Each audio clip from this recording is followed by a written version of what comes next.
What is going on, everybody? Welcome back to the channel. After Sound here, bringing you Splinterlands content every single day. We also stream right here on the channel every Tuesday, Thursday, and Sunday morning, so come by and say hello.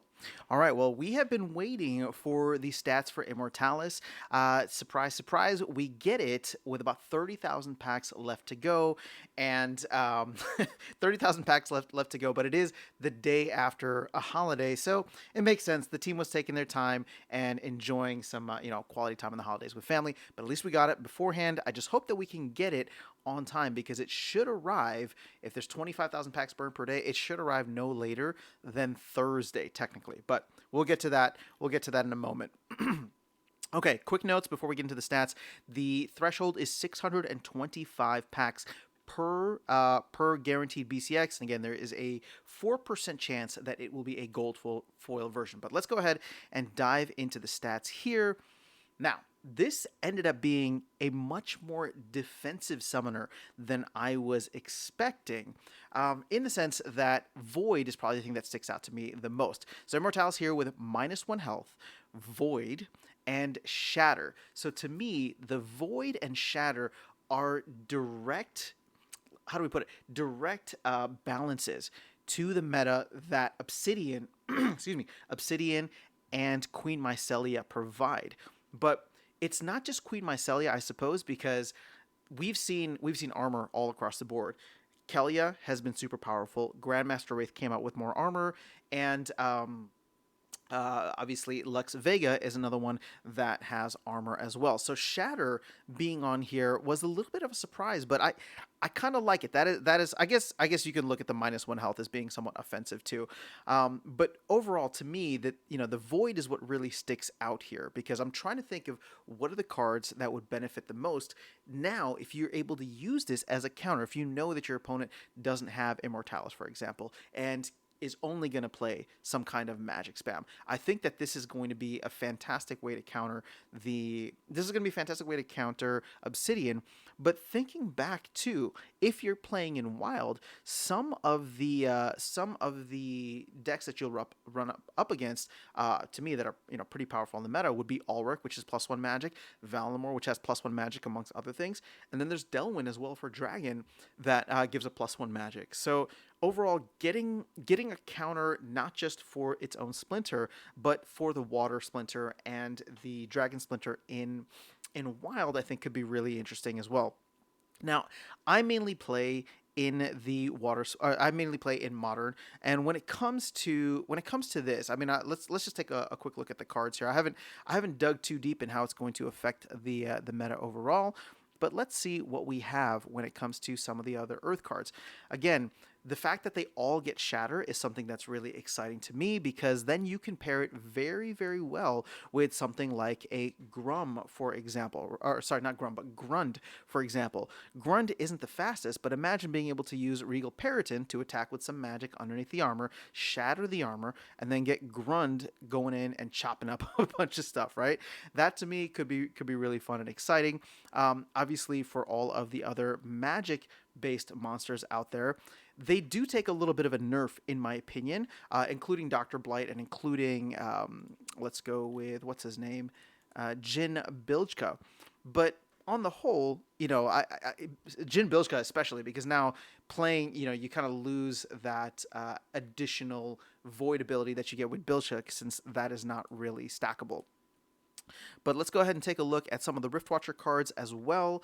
I think one of the cards that it helps the most, and actually it's not a Riftwatcher's card, let's go back here. One of the cards that I think it helps the most is Pelacor Mercenary.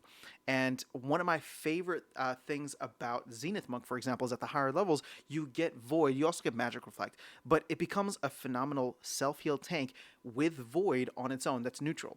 Well, now you get something like Pelacor Mercenary, which has a much higher health overall, and also means that it's able to heal more per turn, and so that self-heal with Void makes him somebody that I would probably end up using more if I know that I'm going to be up against a lot of magic. For example, I don't use Pelacor Mercenary as much now because I know if I'm going to go against somebody who's playing Earth, most likely they're going to be magic spamming me, and he's just totally, he's totally not immune to it. We'll put it that way.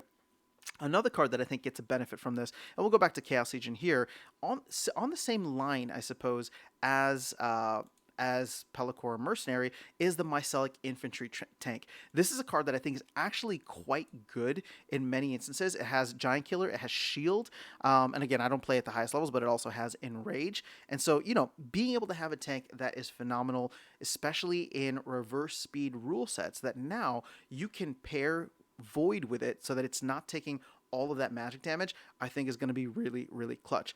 Again, since it's slower too, you'll have the benefit of being able to attack someone first, destroy their shield, and then if he's got something like a Giant Killer, imagine him going up against someone like Grum, for example, Grum Flame Blade. Can't get all these different names. But those are the cards that stick out to me the most. Again, it's a direct counter to Obsidian. It's a direct counter to Queen Mycelia, in my opinion. And so it's actually very different than what I was expecting. So I think I called for melee and several abilities. I cannot say that I would have expected Shatter. That's just not something that I was thinking would be in the meta. But it does make sense given Queen Mycelia and Queen Mycelia's dominance in many of in the meta overall. Now the thing is, Queen Mycelia still offers at the highest levels Rust, which I think is one of the best abilities with the current meta and all the armor that's out there. But now you can kind of get away from playing Magic if you want to. You don't have to play Queen Mycelia just for that. You can go with some of those faster, more powerful cards. You don't get the Rust, but you do get Shatter on every monster that you have available. So again, I think it's interesting. The -1 health is probably the one that sticks out to me the most, just because it's, you would think that Earth is not doing anything to the opposing team. It would be doing stuff for your own team. But, I'll take it. Imagine combining him now with someone like Jin Bilzka, who I just said got nerfed with this, but you get a -2 health.